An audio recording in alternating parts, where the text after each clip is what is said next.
श्रीगुरुभ्यो नमः श्रीपरमगुरुभ्यो नमः श्रीमदानन्दतीर्थभगवत्पादाचार्यगुरुभ्यो नमः हरिः ओं नारायणाय परिपूर्णगुणार्णवाय विश्वोदयस्थितिलयोन्नियतिप्रदाय ज्ञानप्रदाय विबुधासुरसौख्यदुःखसत्कारणाय वितताय नमो नमस्ते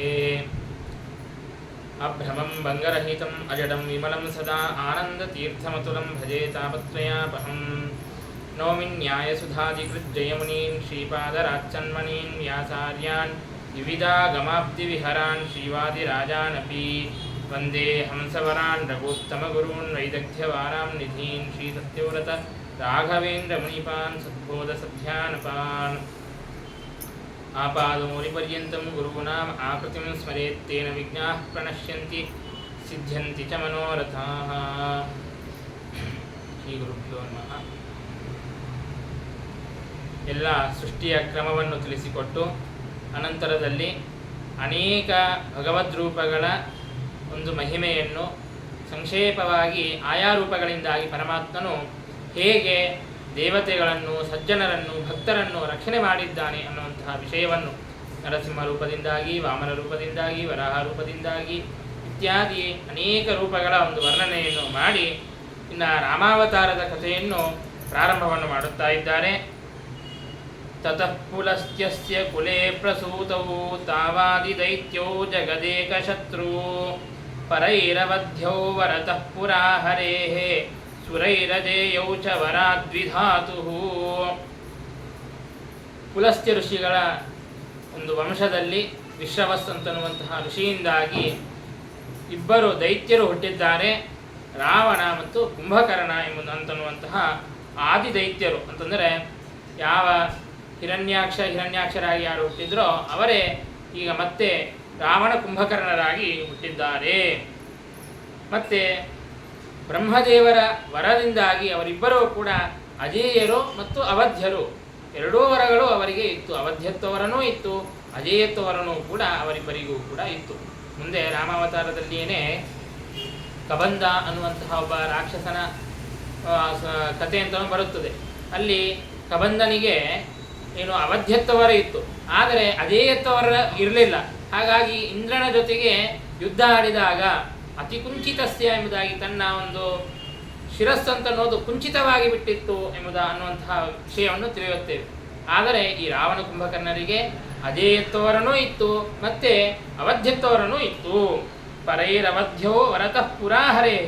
ಪೂರ್ವದಲ್ಲಿಯೇ ಪರಮಾತ್ಮನು ವರವನ್ನು ಕೊಟ್ಟಿದ್ದಾನೆ, ಏನು ನನ್ನನ್ನು ಬಿಟ್ಟು ಯಾರೂ ಕೂಡ ನಿಮ್ಮನ್ನು ಸಂಹಾರ ಮಾಡಲು ಸಾಧ್ಯವಿಲ್ಲ ಅಂತ ಜಯ ವಿಜಯರಿಗೆ ವರವನ್ನು ಕೊಟ್ಟಿದ್ದಾನೆ.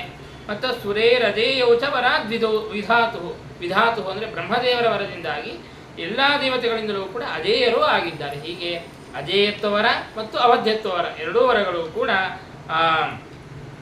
ರಾವಣ ಕುಂಭಕರ್ಣರಿಗೆ ಇತ್ತು.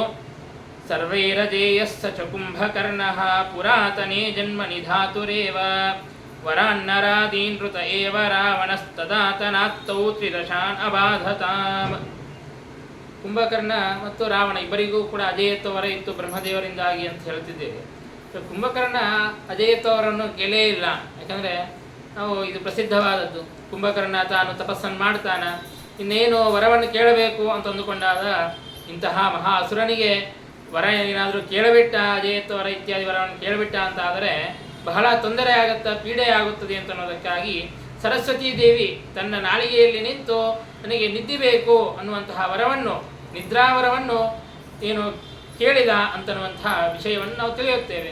ಮತ್ತು ಹಾಗಾದರೆ ಕುಂಭಕರ್ಣನಿಗೆ ಅಜೇಯತ್ವವರ ಹೇಗೆ ಅಂತಂದರೆ ಅದಕ್ಕೆ ನಿರ್ಣಯವನ್ನು ಹೇಳುತ್ತಾರೆ. ಪುರಾತನೇ ಜನ್ಮನಿ ಧಾತುರೇವ. ಹಿಂದಿನ ಜನ್ಮದಲ್ಲಿಯೇನೆ ಅಂತಂದರೆ ತಾನು ಹಿರಣ್ಯಾಕ್ಷನಾಗಿ ಹುಟ್ಟಿದ್ದಾಗಲೇ ತಾನು ಮುಂದಿನ ಜನ್ಮಕ್ಕಾಗಿಯೂ ಕೂಡ ವರವನ್ನು ಬೇಡಿಬಿಟ್ಟಿದ್ದ.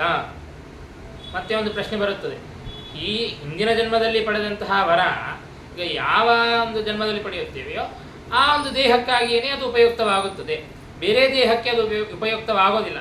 ಯಾವ ವರವನ್ನು ಯಾವ ದೇಹಕ್ಕಾಗಿ ಪಡೆಯುತ್ತೇವೆಯೋ ಅದಕ್ಕೆ ಅಷ್ಟೇ ಉಪಯೋಗ ಆಗುತ್ತದೆಯಲ್ಲ ಅಂತಂದರೆ ಅದಕ್ಕೆ ಇಲ್ಲಿ ವ್ಯಾಖ್ಯಾನಕಾರರು ಅನೇಕ ಪ್ರಮಾಣಗಳನ್ನು ಕೊಟ್ಟು ನಮಗೆ ತಿಳಿಸಿಕೊಡುತ್ತಾರೆ.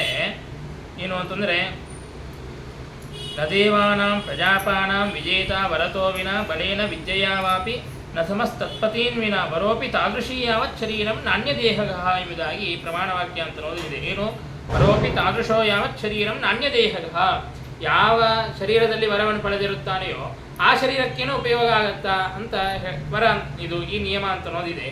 ಮತ್ತು ಹಾಗಾದರೆ ಪೂರ್ವ ಜನ್ಮದಲ್ಲಿ ಹಿರಣ್ಯಾಕ್ಷನಾಗಿ ಪಡೆದಂತಹ ವರ ಕುಂಭಕರ್ಣನಾಗಿದ್ದಾಗ ಅದು ಹೇಗೆ ಉಪಯುಕ್ತ ಆಗತ್ತಾ ಅಂತಂದರೆ ಆ ಪ್ರಮಾಣ ವಚನದ ಅರ್ಥ ಏನು ಅಂತಂದರೆ ಯಚ್ಚರೀರಂ ಯದ್ದೇಹಂ ಉದ್ದೇಶ್ಯ ದತ್ತಃ ತದ್ದೇಹಪಾತ ಪರ್ಯಂತಮಿತಿ ವ್ಯಾಖ್ಯೇಯಂ. ಅಂದರೆ ಯಾವ ಶರೀರದಿಂದಾಗಿ ಪಡೆದಿರುತ್ತಾನೆಯೋ ಆ ಶರೀರಕ್ಕೆ ಎಷ್ಟೇ ಉಪಯೋಗ ಅಂತ ಆ ಪ್ರಮಾಣ ವಚನದ ಅರ್ಥವಲ್ಲ.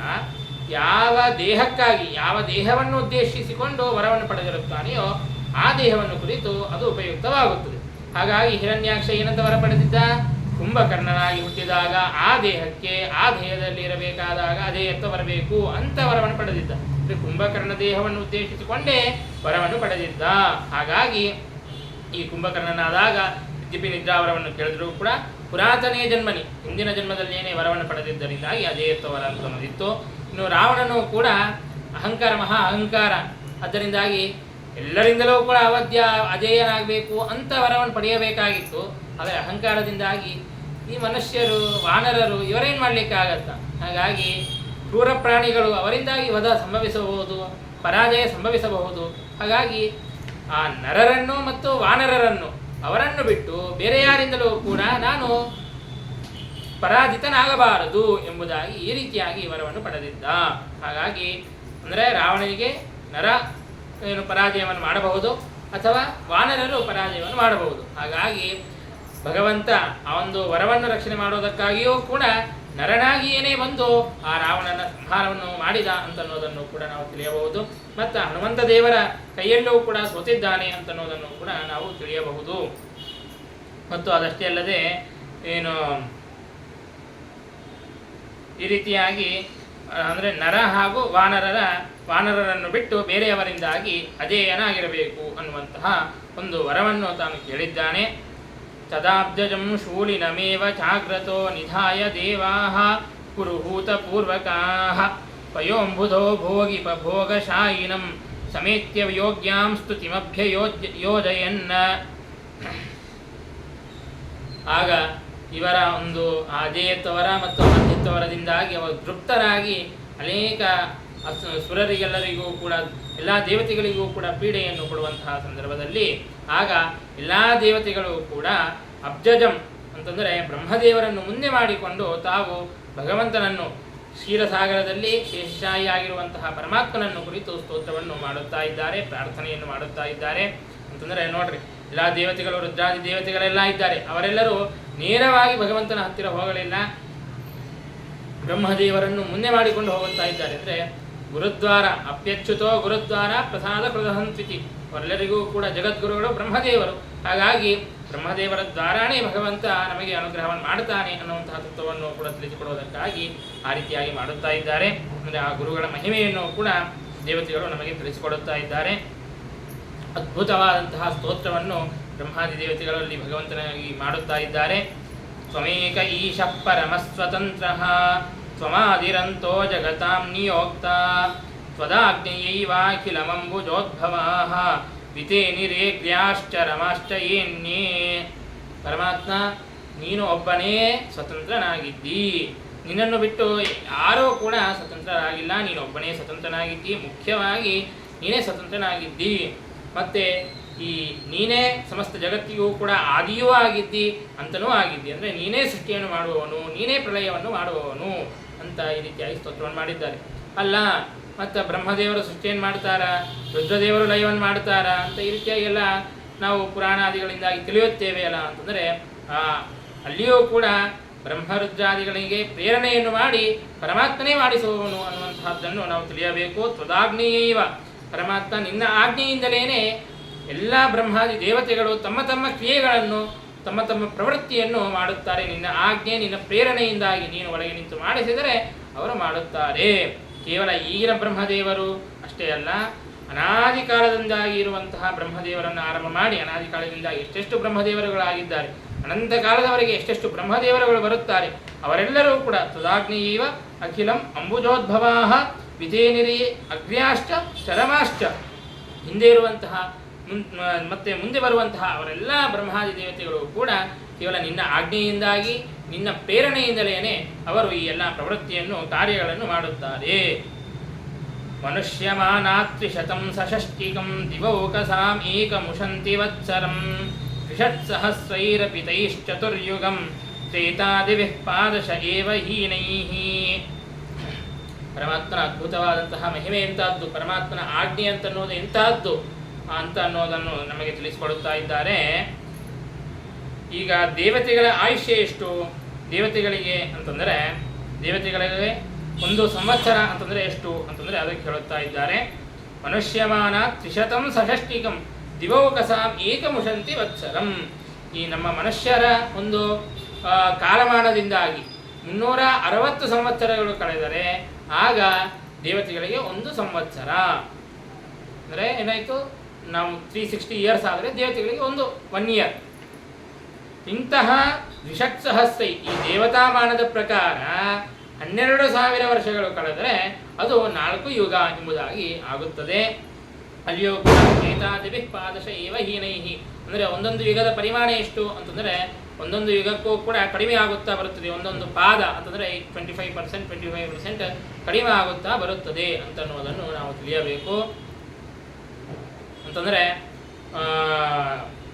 ಕೃತಯುಗ 4,000 ವರ್ಷ ಮತ್ತು ತ್ರೇತಾಯುಗ ಅಂತನ್ನೋದು 3,000 ವರ್ಷ ಮತ್ತು ದ್ವಾಪರ ಯುಗ ಅಂತನ್ನೋದು 2,000 ವರ್ಷ ಮತ್ತು ಕಲಿಯುಗ ಅಂತನ್ನೋದು 1,000 ವರ್ಷ. ಇಲ್ಲಿ 10,000 ವರ್ಷ ಆದವು. 4, 3, 7 ಆಮೇಲೆ 7, 2, 9, 9 1,000 ವರ್ಷ 10,000 ವರ್ಷ ಆದವು.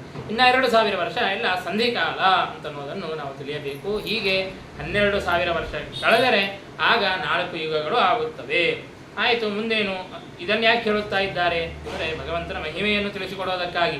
ಅಂದರೆ ದೇವತಾಮಾನದ ಪ್ರಕಾರ 12,000 ವರ್ಷ, ನಮ್ಮ ಮಾನದ ಪ್ರಕಾರ 12,000 ವರ್ಷ ಅಲ್ಲ. ನಮ್ಮ ಮಾನದ ಪ್ರಕಾರ 4 ಯುಗಗಳ ಪರಿಗಣನೆಯನ್ನು ಮಾಡಬೇಕು ಅಂದರೆ ನಾವೇನು ಮಾಡಬೇಕು? 12,000 ಇಂಟು 360 ಮಾಡಬೇಕು. ಹಾಗೆ ಮಾಡಿದರೆ ಆಗ ನಮ್ಮ ಮಾನದ ಪ್ರಕಾರ, ನಮ್ಮ ಕಾಲದ ಮಾನದ ಪ್ರಕಾರ ಆ 4 ಯುಗಗಳ ಒಂದು ಪರಿಮಾಣ ಅಂತ ಬರುತ್ತದೆ. ಇದನ್ನೆಲ್ಲ ಪಂಚಾಂಗದಲ್ಲಿ ಕೊಟ್ಟಿರುತ್ತಾರೆ, ಸರಿಯಾಗಿ ಅದು ಕೂಡುವಂತೆ ಇರುತ್ತದೆ. ಇದನ್ನು ನೋಡಿಕೊಂಡೇ ಅದೆಲ್ಲ ಮಾಡಿದ್ದು. ಸಹಸ್ರವೃತ್ತಂ ತದಹ ಸ್ವಯಂ ಭುವೋ ನಿಶಾಚ ತನ್ಮಾನಮಿತಂ ಶರಚ್ಛತಂ ತ್ವದಾಜ್ಞಯಾ ಸ್ವಾನ್ ಅನುಭೂಯ ಭೋಗಾನ್ ಉಪೈತಿ ಸೋಪಿ ತ್ವರಿತಂ ತ್ವದಂತಿಕಂ. ಇಂತಹ ಚತುರ್ಯುಗ ಅಂತಂದರೆ 12,000 ವರ್ಷ. ದೇವತಾಮಾನದ ಪ್ರಕಾರ 12,000 ವರ್ಷ ಚತುರ್ಯುಗ. ಇಂತಹ ಈ ಚತುರ್ಯುಗವನ್ನು ಏನಂತ ಕರೆಯುತ್ತಾರೆ? ಮಹಾಯುಗ ಎಂಬುದಾಗಿ ಕರೆಯುತ್ತಾರೆ. ಇಂತಹ ಮಹಾಯುಗಗಳು 1000 ಮಹಾಯುಗಗಳು ಕಳೆದರೆ ಆಗ ಬ್ರಹ್ಮದೇವರಿಗೆ 1 ಹಗಲು ಅಂದರೆ 12 ತಾಸಿನ 1 ಹಗಲು. ಮತ್ತು ಇಷ್ಟೇ 1000 ಮಹಾಯುಗಗಳು ಕಳೆದರೆ ಬ್ರಹ್ಮದೇವರಿಗೆ ಅಷ್ಟೇ ರಾತ್ರಿ ಕಾಲ ಅಂತ. ಇಂತಹ ಅಂದರೆ ಇಷ್ಟು ಅಂದರೆ ಬ್ರಹ್ಮದೇವರ 1 ದಿನದಲ್ಲಿ 2,000 ಮಹಾಯುಗಗಳು ಕಳೆಯುತ್ತವೆ. ಅಷ್ಟು ಬ್ರಹ್ಮದೇವರ ಆ ಒಂದು ಪರಿಮಾಣದಿಂದಾಗಿ ಬ್ರಹ್ಮದೇವರಿಗೆ 100 ವರ್ಷಗಳು ಇದೆ. ಇಂತಹ ಮಹಾ ಆಯುಷ್ಯವನ್ನು ಪಡೆದಂತಹ ಆ ಬ್ರಹ್ಮದೇವರ ಆಯುಷ್ಯವನ್ನು ಏನಂತ ಕರೆಯುತ್ತಾರೆ? ಪರ ಎಂಬುದಾಗಿ ಕರೆಯುತ್ತಾರೆ. ಈಗ ದ್ವಿತೀಯ ಪರಾರ್ಧೆ ಅಂತ ನಾವು ಸಂಕಲ್ಪದಲ್ಲಿ ಮಾಡುತ್ತೀವಲ್ಲ, ಅಂದರೆ 50 ವರ್ಷಗಳಾಗಿವೆ. ಇನ್ನು 2ನೇ ಪರ ಅಂತ ಅನ್ನೋದು, ಪರಾರ್ಧ ಅಂತ ಅನ್ನೋದು ಪ್ರಾರಂಭವಾಗಿದೆ. ಇಂತಹ ಮಹಾ ಆಯುಷ್ಯವನ್ನು ಪಡೆದಂತಹ ಬ್ರಹ್ಮದೇವರು ಅವರೂ ಕೂಡ ಭಗವಂತನ ಆಜ್ಞೆಯಿಂದಾಗಿ ಈ ಒಂದು ತಮ್ಮ ಏನು 100 ವರ್ಷದ ಆಯುಷ್ಯ, ತಮ್ಮ ಮಾನದ ಪ್ರಕಾರ ಏನು 100 ವರ್ಷದ ಆಯುಷ್ಯ ಇದೆ, ಆ ಆಯುಷ್ಯದಲ್ಲಿ ಆ ಭಗವಂತನ ಅನುಜ್ಞೆಯಂತೆ, ಭಗವಂತನ ಆಜ್ಞೆಯಂತೆ ತಮ್ಮ ತಮ್ಮ ಕರ್ತವ್ಯಗಳನ್ನು ಭೋಗಗಳನ್ನು ಮಾಡಿ ಇನ್ನು ತಮ್ಮ ಸಾಧನೆ ಅಂತ ಅನ್ನೋದು ಪರಿಪೂರ್ಣವಾದ ಮೇಲೆ ಉಪೈತಿ ಸೋಪಿ ತ್ವರಿತಂ ತದಂತಿಕಂ, ನಿನ್ನ ಒಂದು ಆಜ್ಞೆಯಂತೆ, ನಿನ್ನ ಒಂದು ಇಚ್ಛೆಯಂತೆ ನಿನ್ನ ಸಮೀಪಕ್ಕೆ ಬಂದು ಬಿಡುತ್ತಾರೆ. ಇಲ್ಲ, ನಾನು ಇನ್ನೂ ಸ್ವಲ್ಪ ದಿನ ನಾನು ಇಲ್ಲೇ ಇರುತ್ತೇನೆ ಅಂತ ಹೇಳಲಿಕ್ಕೆ ಸಾಧ್ಯನೇ ಇಲ್ಲ. ಅಂದರೆ ಇಂತಹ ಮಹಾ ಆಯುಷ್ಯವುಳ್ಳಂತಹ ಬ್ರಹ್ಮದೇವರನ್ನೂ ಕೂಡ ನಿಯಮನ ಮಾಡುವಂತಹ ಒಂದು ದೊಡ್ಡ ಸಾಮರ್ಥ್ಯ ಅಂತ ಅನ್ನೋದು ನಿನಗೆ ಇದೆ. ಹಾಗಾಗಿ ನಿನ್ನ ಸ್ವಾಮಿತ್ವ, ನಿನ್ನ ಸ್ವಾತಂತ್ರ್ಯಕ್ಕೆ ಅವಧಿಯೇ ಇಲ್ಲ. ಅನಂತವಾದಂತಹ ಸ್ವಾತಂತ್ರ್ಯವನ್ನು ನೀನು ಹೊಂದಿದ್ದೀಯಾ. ತ್ವಯಾ ಪುರಾ ಕರ್ಣಪುಟಾದ್ವಿನಿರ್ಮಿತೋ ಮಹಾಸುರೌತೋ ಮಧುಕೈಟ ಭಾಕ್ಯೋ ಪ್ರಭಂಜನಾವೇಶವಶಾತ್ ತ್ವದಾಜ್ಞೆಯ ಬಲೋದ್ದತಾವಾಶು ಜಲೇಭ್ಯ ವರ್ಧತಾಮ. ಈ ರೀತಿಯಾಗಿ ಮೊದಲಿಗೆ ಭಗವಂತನ ಮಹಿಮೆಯನ್ನು ಹೇಳಿದರು, ಭಗವಂತನ ಮಹಿಮೆಯ ಗುಣಗಾನವನ್ನು ಮಾಡಿದರು. ಭಗವಂತನ ಮಹಿಮೆಯನ್ನು ಸ್ತೋತ್ರ ಮಾಡಿ ಇನ್ನು ಮುಂದೆ ತಮ್ಮ ಪ್ರಾರ್ಥನೆಯನ್ನು ನಿವೇದನೆಯನ್ನು ಮಾಡುತ್ತಾ ಇದ್ದಾರೆ. ಅಂತಂದರೆ ನಾವು ಭಗವಂತನ ಹತ್ತಿರ ಹೋದಾಗ ಮೊದಲಿಗೇನೆ ನನಗೆ ಇದು ಕೊಡು ಅದು ಕೊಡು ಅಂತ ಕೇಳೋದಲ್ಲ. ಭಗವಂತನ ಗುಣಗಾನವನ್ನು ಮಾಡಬೇಕು, ಭಗವಂತನ ಮಹಿಮೆಯನ್ನು ಕೊಂಡಾಡಬೇಕು. ಆಮೇಲೆ ಭಗವಂತ ನೀನು ಹಿಂದೆ ನಮಗೆ ಈ ರೀತಿಯಾಗಿ ಅನುಗ್ರಹವನ್ನು ಮಾಡಿದ್ದಿ, ಇನ್ನು ಮುಂದೆಯೂ ಕೂಡ ಹೀಗೆ ಅನುಗ್ರಹವನ್ನು ಮಾಡಬೇಕು ಅನ್ನುವಂತಹ ಪ್ರಾರ್ಥನೆಯನ್ನು ಮಾಡಬೇಕು ಅಂತ ಅನ್ನೋದನ್ನು ದೇವತೆಗಳು ತೋರಿಸಿಕೊಡುತ್ತಾ ಇದ್ದಾರೆ. ಇಷ್ಟರವರೆಗೆ ಭಗವಂತನ ಮಹಿಮೆಯನ್ನು ವರ್ಣನೆಯನ್ನು ಮಾಡಿದರು. ಈಗ ಹಿಂದೆ ನೀನು ನಮ್ಮನ್ನು ಹೇಗೆ ರಕ್ಷಣೆ ಮಾಡಿದ್ದಿ ಅಂತನ್ನೋದನ್ನು ಈಗ ಹೇಳುತ್ತಾ ಇದ್ದಾರೆ. ಹಿಂದಕ್ಕೆ ಮಧು ಕೈಟಭ ಅನ್ನುವಂತಹ ಇಬ್ಬರು ಮಹಾ ಬಲಿಷ್ಠರಾದಂತಹ ರಾಕ್ಷಸರು, ಅವರು ಇನ್ನು ಕಿವಿಯಿಂದಲೇ ಹುಟ್ಟಿದ್ದಾರೆ. ಅನೇಕ ಪುರಾಣಗಳಲ್ಲಿ ಕಿವಿಯಲ್ಲಿ ಇರುವಂತಹ ಧೂಳಿನಿಂದಾಗಿ ಹುಟ್ಟಿದ್ದಾರೆ ಅಂತ ಕೆಲವು ಪುರಾಣದಲ್ಲಿ ಹೇಳಿದ್ದಾರೆ. ಇನ್ನು ಕೆಲವರು ಬೆವರಿನಿಂದಾಗಿ, ಕಿವಿಯಲ್ಲಿರುವಂತಹ ಬೆವರಿನಿಂದಾಗಿ ಹುಟ್ಟಿದ್ದಾರೆ ಅಂತ ಹೇಳಿದ್ದಾರೆ. ಇಲ್ಲಿ ಕರ್ಣಪುಟಾತ್ ಅಂತ ಕಿವಿಗಳಿಂದಾಗಿ ಹುಟ್ಟಿದ್ದಾರೆ ಅಂತ. ಅಂದರೆ ನಾವು ಮೂರನ್ನು ಸೇರಿಸ್ಕೊಂಡು ಏನು ಮಾಡಬೇಕು, ಕಿವಿಯಲ್ಲಿರುವಂತಹ ಬೆವರಿನ ರೂಪದಲ್ಲಿರುವಂತಹ ಏನು ಹೊಳಸಿದೆ, ಬೆವರು ಕೂಡ ಹೊಳಸೆ, ಅಂತಹ ಬೆವರಿನ ರೂಪದಲ್ಲಿರುವಂತಹ ಹೊಳಸಿನಿಂದಾಗಿ ಆ ಮಲದಿಂದಾಗಿ ಈ ಮಧುಕೈಟಭರು ಹುಟ್ಟಿದ್ದಾರೆ ಎಂಬುದಾಗಿ ಏಕವಾಕ್ಯತ್ವವನ್ನು ನಾವು ಯೋಜನೆಯನ್ನು ಮಾಡಿಕೊಳ್ಳಬೇಕು ಅಂತನ್ನುವುದನ್ನು ಜನಾರ್ದನ ಟಿಪ್ಪಣಿ ಅನೇಕ ಟಿಪ್ಪಣಿಗಳಲ್ಲಿ ನಮಗೆ ತಿಳಿಸಿಕೊಟ್ಟಿದ್ದಾರೆ. ಹೀಗೆ ಅಂತಹ ಅವರು ಹುಟ್ಟಿ ಅವರಲ್ಲಿ ಪ್ರಪಂಚನಾವೇಶವಶಾತ್ ವಾಯುದೇವರ ಒಂದು ಆವೇಶ ಅಂತ ಅನ್ನೋದಿತ್ತು. ಹಾಗಾಗಿ ವಾಯುದೇವರ ಒಂದು ಆವೇಶದಿಂದಾಗಿ ಅವರು ಆ ಪ್ರಳಯದ ಜಲದಲ್ಲಿ ದೊಡ್ಡ ದೇಹವನ್ನು ಪಡೆದುಕೊಂಡು ಅತ್ಯಂತ ಬಲಿಷ್ಠರಾಗಿ ಬೆಳೆದು ನಿಂತಿದ್ದಾರೆ. ತದಾಗ್ನೇಯ ಬ್ರಹ್ಮವರಾದ್ ಅವಧ್ಯೌ ಚಿಕ್ರೀಡಿಶಾ ಸಂಭವಯ ಮುಖೋದ್ಗತಾನ್ ಸ್ವಯಂಭುವೋ ವೇದಗಣಾನ್ ಅಹರ್ಷತಾಂ ತದಾ ಭವಸ್ತ್ವಂ ಹಯ ಶೀರ್ಷ ಈಶ್ವರಃ. ಅಲ್ಲ, ಇಂತಹ ಮಹಾ ಅಸುರರು, ಅವರಲ್ಲಿ ವಾಯುದೇವರ ಆವೇಶ ಯಾಕೆ ಅಂದರೆ ತ್ವದಾಗ್ನೇಯ, ಪರಮಾತ್ಮ ತಾನೇ ಆಜ್ಞೆಯನ್ನು ಮಾಡುತ್ತಾನೆ. ಯಾಕೆಂದರೆ ಕ್ರೀಡೆಯನ್ನು ಮಾಡಬೇಕು ಅಂತ ಪರಮಾತ್ಮನಿಗೆ ಇಚ್ಛೆ. ಈ ಮಧುಕೈಟಭರ ಜೊತೆಗೆ ಕ್ರೀಡೆಯನ್ನು ಮಾಡೋಣ ಅಂತನ್ನೋದಕ್ಕಾಗಿ, ಮತ್ತು ಕ್ರೀಡೆಯನ್ನು ಮಾಡಬೇಕು ಅಂತಂದರೆ ಅವರಲ್ಲಿ ಬಲ ಇರಬೇಕಲ್ಲ, ಹಾಗಾಗಿ ಬಲವನ್ನು ಕೊಡೋದಕ್ಕಾಗಿ ಅಂತ ವಾಯುದೇವರ ಆವೇಶವನ್ನು ಕೊಟ್ಟಿದ್ದಾನೆ. ಮತ್ತು ಬ್ರಹ್ಮದೇವರಿಗೂ ಕೂಡ ಆಜ್ಞೆಯನ್ನು ಮಾಡಿಸಿ ಬ್ರಹ್ಮದೇವರಿಂದಾಗಿ ವರವನ್ನೂ ಕೊಡಿಸಿದ್ದಾನೆ. ತದಾಗ್ನೇಯ ಬ್ರಹ್ಮವರ, ಬ್ರಹ್ಮವರ ಅಂತ ಅನ್ನೋದು ಕೂಡ ತದಾಗ್ನೇಯ, ನಿನ್ನ ಆಜ್ಞೆಯಿಂದಾಗಿ ಬ್ರಹ್ಮವರ ಅಂತ ಅನ್ನೋದು ಕೂಡ ಪಡೆದುಕೊಂಡು ಅವಧ್ಯರಾಗಿದ್ದರು. ಅಂತಹ ಅವಧ್ಯರಾದಂತಹ ಮಧುಕೈಟಭರು ಅವರು ಬ್ರಹ್ಮದೇವರ ಮುಖದಿಂದಾಗಿ ಬಂದಿರುವಂತಹ ಎಲ್ಲ ವೇದಗಳನ್ನು ಅಪಹಾರ ಮಾಡಿಕೊಂಡು ಹೋಗುತ್ತಾರೆ. ಅಂದರೆ ವೇದಗಳನ್ನು ಅಂದರೆ ವೇದಾಭಿಮಾನಿ ದೇವತೆಗಳನ್ನು ಅಪಹಾರ ಮಾಡಿಕೊಂಡು ಹೋಗುತ್ತಾರೆ. ಅಂದರೆ ಎರಡು ಪೂರಕವಾಯಿತು ಅವರಿಗೆ, ಅಷ್ಟು ಬಲವರ್ಲಿಕ್ಕ. ಒಂದು ಬ್ರಹ್ಮದೇವರ ವರವಿದೆ ಮತ್ತು ವಾಯುದೇವರ ಆವೇಶ ಇದೆ, ಎರಡೂ ಕೂಡ ಭಗವಂತನ ಆಜ್ಞೆಯಿಂದಾಗಿ. ಯಾಕೆ ಭಗವಂತ ಆಜ್ಞೆ ಏನು ಮಾಡಿದ್ದಾನೆ? ಚಿಕ್ರೀಡಿಶಾ ಸಂಭವಯ, ಕ್ರೀಡೆಯನ್ನು ಮಾಡಬೇಕು ಅಂತನ್ನುವಂತಹ ಒಂದು ಇಚ್ಛೆಯಿಂದಾಗಿ ಆ ರೀತಿಯಾಗಿ ಆಜ್ಞೆಯನ್ನು ಮಾಡಿದ್ದಾನೆ. ಈ ರೀತಿಯಾಗಿ ತಾವು ಅಪಹಾರವನ್ನು ಮಾಡಿಕೊಂಡು ಹೋದಾಗ ಆಹತ್ಯ ವೇದಾನ್ ಅಖಿಲಾನ್ ಪ್ರದಾಯ ಸ್ವಯಂಭುವೇ ತೌ ಚ ಜಗಂಥದಸ್ಯು ನಿಷ್ಪೀಡ್ಯತಾವೂರು ತಲೇಕರಾಭ್ಯಾಂ ತನ್ಮೇಧಸೈವಾಶು ಚಕರ್ಥಮೇದಿನೀಮ. ಆಗ ನೀನು ಹಯಗ್ರೀವ ರೂಪದಿಂದಾಗಿ ಬಂದು ಅವರನ್ನು ಸಂಹಾರ ಮಾಡಿದ್ದೀಯಾ.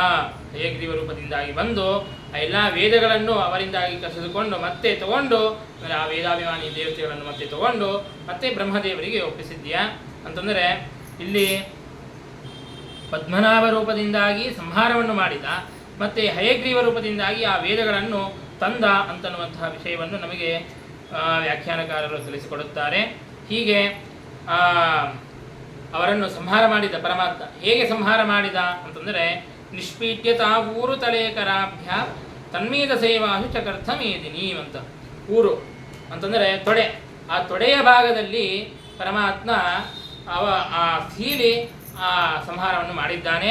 ಅಲ್ಲೇನು ಮೇಧಸ್ಸಿರುತ್ತದೆ, ಆ ಭಾಗದಲ್ಲಿ ಏನು ಮೇಧಸ್ಸಿರುತ್ತದೆಯೋ ಆ ಮೇಧಸ್ಸಿನಿಂದಾಗಿ ಈ ಪೃಥ್ವಿಯನ್ನೆಲ್ಲವನ್ನು ಕೂಡ ಸೃಷ್ಟಿ ಮಾಡಿದ್ದಾನೆ. ಈ ಭೂಮಿಯನ್ನು ಅವರ ಮೇಧಸ್ಸಿನಿಂದಾಗಿ ಸೃಷ್ಟಿಯನ್ನು ಮಾಡಿದ್ದಾನೆ, ಅದನ್ನು ಸುತ್ತಿ ಪೃಥ್ವಿಯನ್ನು ಸೃಷ್ಟಿ ಮಾಡಿದ್ದಾನೆ ಅಂತಂದರೆ, ಹಾಗಾಗಿಯೇ ಈ ಪೃಥ್ವಿಗೆ ಭೂಮಿಗೆ ಏನಂತ ಹೆಸರು? ಮೇದಿನಿ ಎಂಬುದಾಗಿ ಹೆಸರು. ಯಾಕೆ? ಮೇಧಸ್ಸಿನಿಂದಾಗಿ ಸೃಷ್ಟವಾಗಿದೆ, ಹಾಗಾಗಿ ಮೇದಿನಿ ಎಂಬುದಾಗಿ ಏನು ಅರ್ಥ ಅಂತ ಅನ್ನೋದು, ಹೆಸರು ಅಂತ ಅನ್ನೋದು ಬಂದಿದೆ. ಮತ್ತು ಅದಷ್ಟೇ ಅಲ್ಲದೆ ಊರುವಿನ ಸಂಬಂಧನೂ ಇದೆ. ಆ ಮೇಧಸ್ಸು ಯಾವ ಭಾಗದ ಮೇಧಸ್ಸು? ಊರು, ತೊಡೆಯ ಭಾಗದ ಏನು ಮೇಧಸ್ಸು. ಹಾಗಾಗಿ ಉರ್ವಿ ಎಂಬುದಾಗಿಯೂ ಕೂಡ ಹೆಸರು ಇದೆ. ಉರ್ವಿ ಮತ್ತು ಮೇದಿನಿ ಅನ್ನುವಂತಹ ಹೆಸರುಗಳು ಕೂಡ ಈ ಕಾರಣಕ್ಕಾಗಿಯೇ ಬಂದಿದೆ. ಈ ರೀತಿಯಾಗಿ ಹಿಂದೆ ನಮ್ಮನ್ನು ಮಧುಕೈಟಭರಿಂದಾಗಿ ರಕ್ಷಣೆಯನ್ನು ಮಾಡಿದ್ದಿ.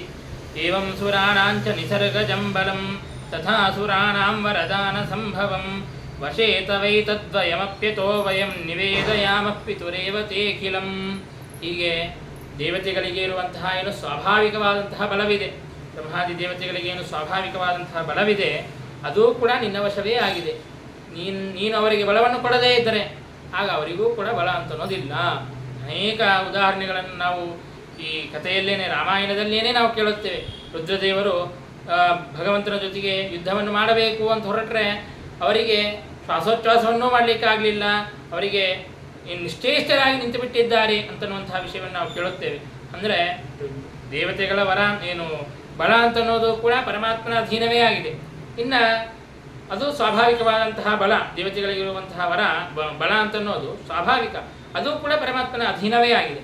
ಇನ್ನು ದೈತ್ಯರಿಗೆ ಏನು ಬಲ ಅಂತನ್ನೋದಿದೆ, ಅಸುರರಿಗೆ, ಅದು ವರದಿಂದನೋ ಅಥವಾ ಆವೇಶದಿಂದನೋ ಬಂದದ್ದು, ಅದು ಕೂಡ ಪರಮಾತ್ಮನ ಅಧೀನವೇ ಆಗಿದೆ. ಹೀಗೆ ಸ್ವಾಭಾವಿಕವಾದಂತಹ ಬಲ ಮತ್ತು ಅಸ್ವಾಭಾವಿಕವಾದಂತಹ ವರಾದಿಗಳಿಂದಾಗಿ ಬಂದಿರುವಂತಹ ಬಲ ಎರಡೂ ಕೂಡ ಭಗವಂತನ ಅಧೀನವೇ ಆಗಿದೆ. ಹಾಗಾಗಿ ಪರಮಾತ್ಮ ನಿನ್ನನ್ನೇ ನಾವು ಶರಣು ಹೊಂದಿದ್ದೇವೆ, ಹಾಗಾಗಿ ನೀನು ನಮಗೆ ತಂದೆಯಂತೆ ಇದ್ದಿ, ಹಾಗಾಗಿ ನಮಗೆ ಏನೇ ಕಷ್ಟವಾದರೂ ಕೂಡ ನಿವೇದಯಾಮಃ ಪಿತುರೇವ ತೇಖಿಲಂ, ಹಾಗಾಗಿ ಎಲ್ಲವನ್ನೂ ಕೂಡ ನಿನ್ನಗೆ ನಿವೇದನೆಯನ್ನು ಮಾಡಿಕೊಳ್ಳುತ್ತೇವೆ.